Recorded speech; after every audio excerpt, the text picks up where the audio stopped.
Hello and welcome, Julie. Thank you so much for joining me this morning. I'm really, really appreciative. You are absolutely fantastic.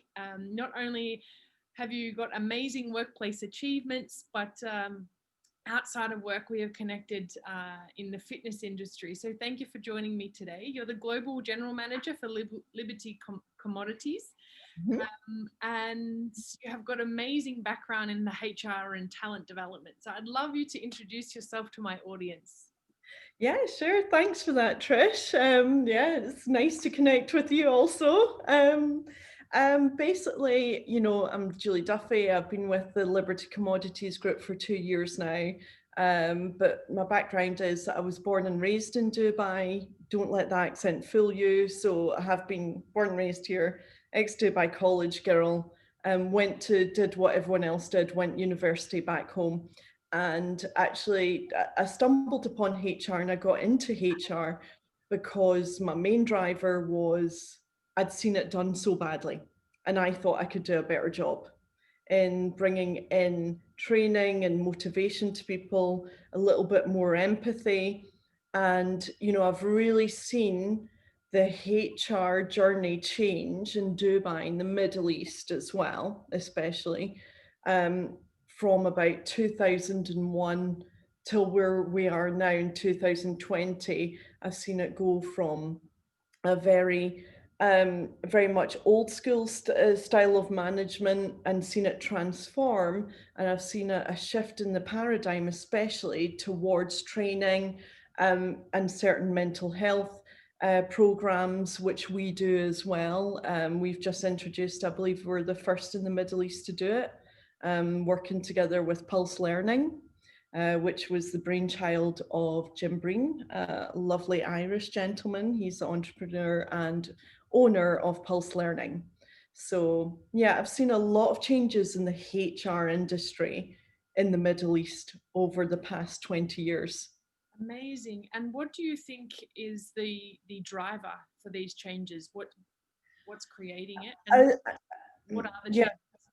yeah, really good question. Thanks for that. I believe that the main driver is that it took a lot of years, but it's basically that employees are upping and leaving and will leave a company, perhaps if they're not fulfilling not only their monetary needs now, we're seeing a lot more towards employee motivation and happiness. So people are less likely to work for money. They're putting the priority now of their happiness at work. It is a place where they're spending 8, 9, 10, up to 12 hours a day, possibly more.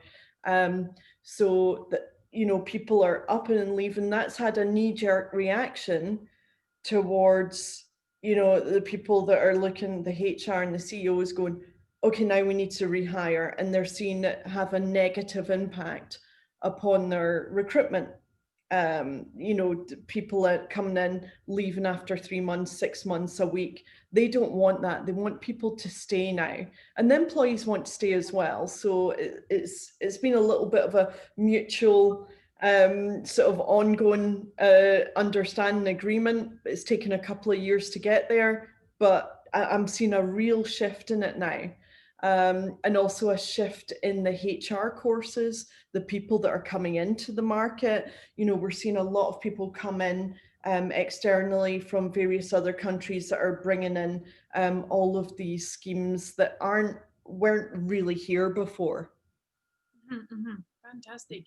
And do you think that there's a lot of in-house recruitments, or do a lot of companies outsource their hiring processes, which then maybe means that they're not, if they are doing this, they're not getting the talent that's required compared to if Yeah, I find we do a mix right now. So we do a little bit of mix of both. So we do both in-house and outsource as well. But the people, the HR recruiters that we use work very closely with us, and know exactly what our corporate culture is all about, what we're looking for. But what we're looking for is, and I like to interview the person as well as a final say, and looking at their behavior, because we hire upon behavior. I believe that I can train you in the skills. This is something that General Electric have been doing for about 15 years. So it's not anything new. We believe that if you have a certain, you've got a certain IQ, you've got an IQ of above 110, 115, most people do. Um, but we can train you, and that's our job is to, but what I'm looking for is your problem solving, how you're reacting, how's your relationship with other people. So that's what we're looking for in the recruitment process. So our our interview questions will be driven much more by behavioral side of things, and we don't believe in behavioral assessments. We're not sending that out. I don't want to frighten people, and that it can put them under undue distress. We'll figure it out, so you pretty much know, and the halo effect is something that we can get past. It holds some sort of value there, but I will dig deeper and I'll try and get past the person's nerves into, and then I'll go into behavioral questions, Mm. which I've seen a shift in a lot of places doing. Definitely. I think now the term is dubbed rather than soft skills, but essential skills. And I think Mhm. these ones are quite often the most difficult to teach, or some don't come naturally for some people, and that's Mhm. where people will be hired more so if they already have these abilities. And maybe whether it's with your company at the moment or maybe in terms of the market that you have seen in the past, but how do you identify these essential or soft skills initially? Because obviously a CV alone doesn't demonstrate these. You can put And the I'm glad you asked that. Really, can give a quick example, if that's okay. Um, I'll give an example of a recent hire, of one that was declined and one that was almost straight to immediate hire. So I was looking recently for a senior receptionist, um, and what I saw was I had 600 applications to go through. What we'll often do is, and I will go through them all. I will take the time and go through them all. Um, I apologize to say not all might get a response, but I will go through all of them, at least to see. And what I found was the girl that was successful with me did almost an active listening playback, but it was written back in an email. So what she was saying was, I understand that you're looking for this role post, very the basics, and it kept it basic and simple to begin with. Understand that you're looking for this role posted through here. I have this, and it was starting to get the fit, as we call in HR, the fit between the role. It was organized, made it easy. Here's my CV, which was very simple and plain and laid out. And, it just responded back exactly matching and was very organized and in thought. And I thought, that's what I need. It's an organized response. She's listened. I had a myriad of responses from people saying they hadn't really read what I wrote, so it wasn't really fitting. That's what I just want you to read and understand. And immediately I was picking up the phone. She picked up the phone, and the phone call just went absolutely amazing. The first initial phone call, so the email responding, using those active, what I say, active reading, listening skills, and doing the fit. She'd read it, understood it, and said, "This is how I fit here, here, and here. This is what you're looking for. This is my prior experience. If I don't have it, this is how I can show it." Okay. And then the phone call went really well. Okay. The other one was actually, really quite interesting. I called this person. This person sounded very croaky, they'd just woken up. So already, I mean, I get past that as well. It doesn't, but it's not like, hey, who are you again? And I understand that as well. People apply for a lot of jobs, but I had said, you've applied, I'm Julie Duffy, you've applied for the senior. I give people a lot of leeway to say, so you've applied for this role, you've done this, I can see that. What? Okay, right, let's give it another go. And then it started into, well, really, that time's not good for me. I live in Bird Dubai. Can you come to me? Um, Everything started getting about for this role when 600 other people have applied. and things weren't working out, you had to really Dig for the answer. work, dig deep, and they were saying, can you come over to me and meet me for an interview? And and they were also quite rude and didn't know the role very well as well, and they didn't know the company. And you'd be surprised at the amount of people. I find that quite a lot. A lot of people don't know in the interview when they're turning up to just the basics. Just research the company, and I'm only looking for what you've seen on our website. So that's something else that I would say to people is, Yeah, yeah. yeah. I think maybe if I could summarize this nicely, it's making sure that you are tailoring your CV or application process and your communication to the position that is being advertised or that you have applied for, and more Yeah. so, at least link the skill sets required with your responses, even in the introductory phone call, so that you appear confident, even if maybe you're not. Yeah. I think And that's make it easy for the person that's reading it.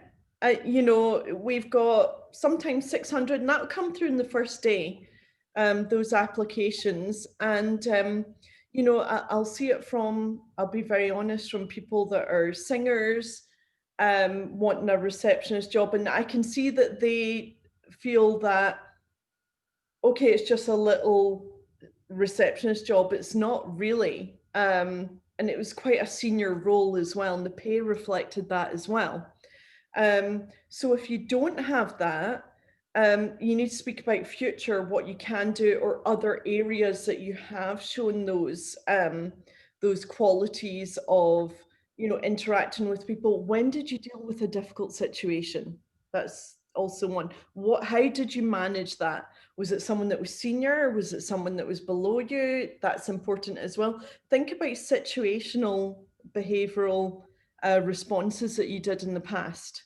Um, and really know your CV, because it's a really red flag for me if someone says what, or again, the basics. Know your CV, know it inside and out, and be able to speak. That's what I did here, because I'll be asking things like, what was your main achievement and whole? And then I'll start to dig deeper. So I'll start with the overall picture, then I'll start to go deeper and deeper. So I'm checking, because I know a lot of people can, embellish things, and that's fine, because I understand that. But really, it's know your dates, know what role you had.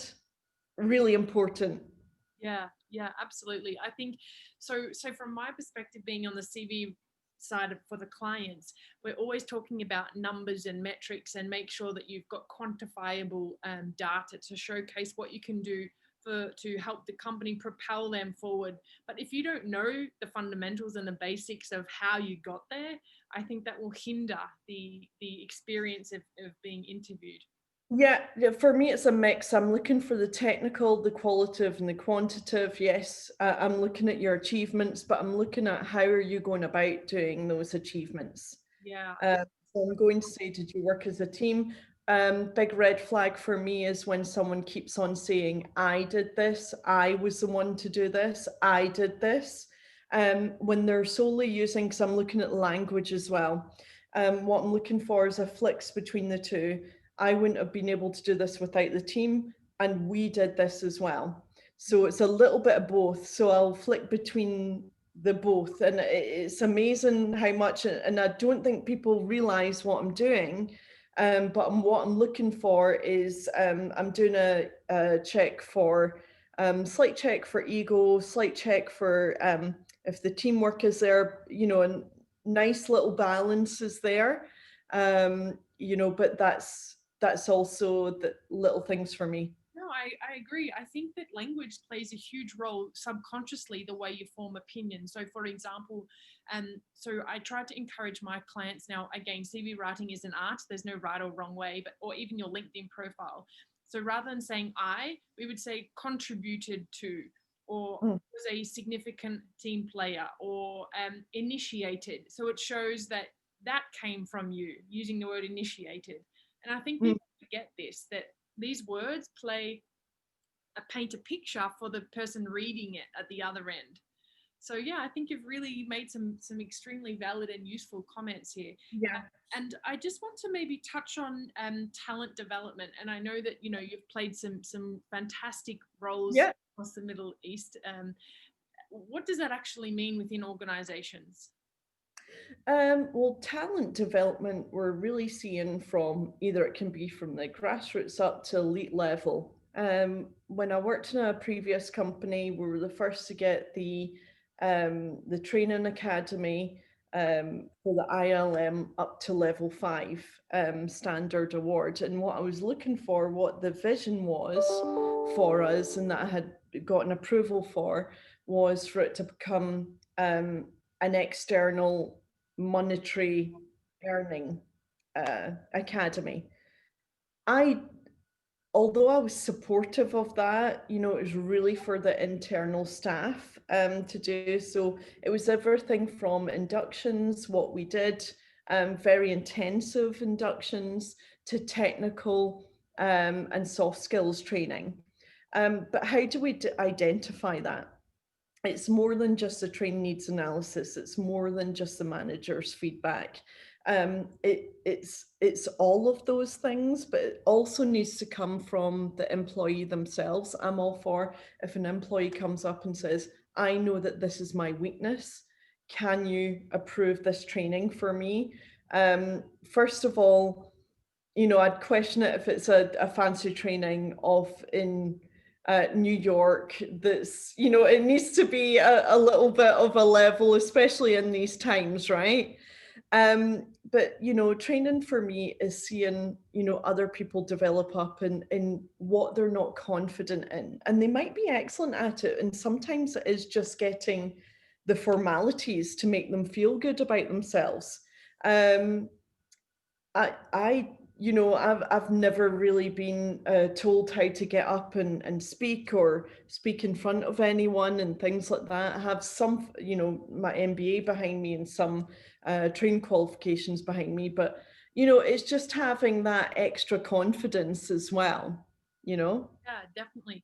And I think now more than ever, companies are maybe investing or need to invest in their talent to be able to support the skills required of the future. Because if in-house training is not being adapted and implemented, then the company won't be able to excel as a whole moving Yeah. forward, especially now with the digitalization and huge changes in an international sector. And many employees are not intrinsically motivated to go and learn themselves the skills required. So I think a Yeah. lot of investments need to be done now to be able to facilitate even multinationals or small organizations in the MENA region to be And able. it doesn't have to be what I see as digitalization taking place. And I think I shared that little short video with you about the scanning the barcode posters that we had in the workplace. Now, that has a dual function. On those posters is people that want to train to be an ambassador level for the I Am Here mental health program, but also you can scan it and you can get the contact numbers of the ambassadors if you need to reach out to them. So I'm seeing a lot more online, but that can also, what I'd like to see is things like that, which is happening with us right now. So we've got the technology tied in with meeting up with the person, not only virtually, you can also meet with them in person. So it is very blended, but to another level. I'm really a big fan of blended training and connection. There's some people that do really well in just looking at a computer screen and everything like that. But what we do here is that connects you with that person, in the country for speaking with them. You can meet them for a coffee in person, or however you wish. The person undertaking that course, or it's in their terms, so they get to choose, so the employee choice is there. Amazing, amazing. And I think you touched on quite a really nice point about mental health. It's Mhm. really, an emerging topic that's becoming more widely spoken about, especially here. I know in our home countries of Scotland or UK or whatever region, Western side, Yeah. it's spoken more openly perhaps than maybe what I see in this region. Now, I'm not Mhm. saying one is right or the other, but it's really great to see that it's becoming more frequently spoken about. What initiatives have you seen, or maybe you've even implemented, to be able to support employees from this? Yeah, what we've done is the I Am Here mental health scheme. So what we have is we send out an email global wide. Here's a list of ambassadors that you can speak to in complete confidence. The ambassadors have an oath of confidentiality not to discuss any of their problems, and you can't even discuss it with mental health providers. That's also another thing. So that was something that quite shocked me, because I thought, oh, if I put them in touch with, I can say to them, you're not allowed to. So that's for them to do. And and it's very accessible at work. They can, as I said, scan it with the barcode scan on the posters at work, and up comes a global list. If you're not happy with speaking with someone, even in your own country, you can do it out with male, female, who you're more comfortable with. Um, and then they can just really be there for that person. Now, I believe that we're the first ones in the Middle East to do the I Am Here specific program. And I like the accessibility of it. And especially in the Middle East, where I find that there is, and it is there's a cultural divide. We're all far away from home. 90% of us are expatriates, and people see it as, again, that they don't want to open up. Perhaps it's a weakness that they don't want to share with people. So when it's objective and very confidential, then I have seen and helped quite a few people thus far since our launch in July. Yeah, honestly, it's really fantastic initiative, and I'm fully supportive, and I love these types of concepts. I have one question maybe for you, and I hope it's not going to stump you in asking this, but so No, no. a lot of companies have in-house programs for staff that are employed, but Mhm, maybe I'm not sure, but are there what about the staff that have been made redundant? For mhm, example, quite often they're the ones that are suffering, or job seekers. Now, quite often job seekers have applied for like hundreds of positions with no reply at all. And internally, they start to lack confidence, maybe even question themselves. That do they really have the ability? What resources would be available for those who are not employed full time or just recently made redundant? Do they apply? yeah, I mean, that absolutely does apply. I mean, for those that have just left the company, for us, we made very few redundancies. Of those that we did make redundant, we made sure that we've kept in touch with them, not only just through I Am Here. We're asking how they are doing financially, and also as a company, we make sure that we give we're very generous in our that's who we are, and that's who our owner is as well. That actually comes down, that trickles from the owner, to be honest, Sanjeev Gupta. For those that are applying, they sometimes, first of all, it's not personal, it's not anything that they have done. um, they need to see that, and also it's fine for them to send or call the person and give a follow-up. Please do that. Mm, Look, I've sent in my CV. I'm just interested to know if it's how you approach it, the rejection. Okay, if you just follow up and call, and it could be the case. It could be the case, and please do call, and please do send a follow up reminder.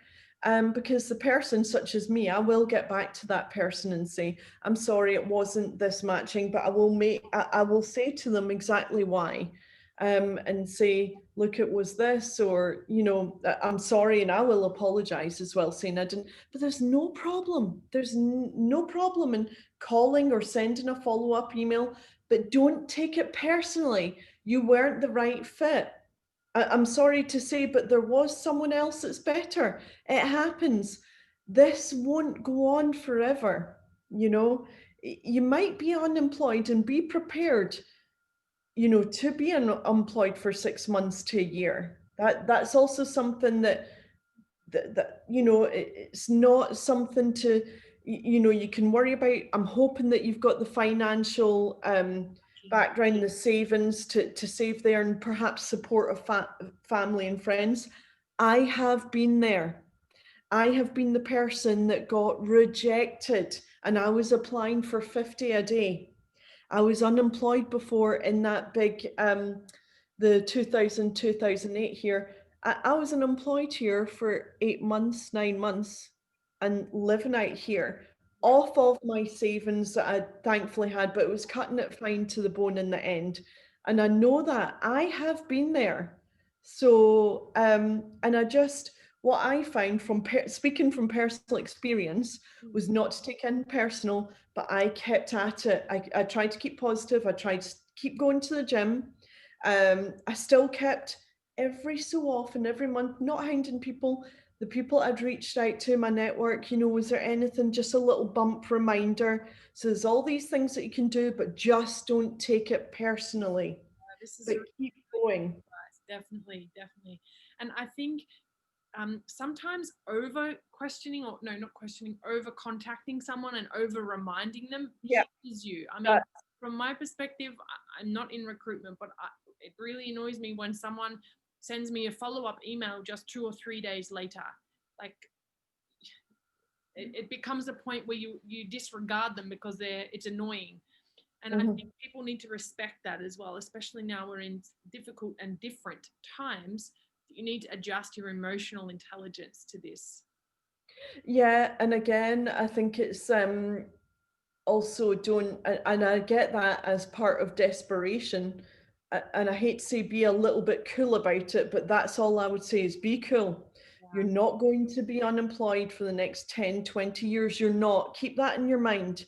You will find something. You just um and if you're not right for that job, you're not right, and move on from it. But it does that. There's a point where harassment actually will close the door sometimes, because you don't want to be an annoyance.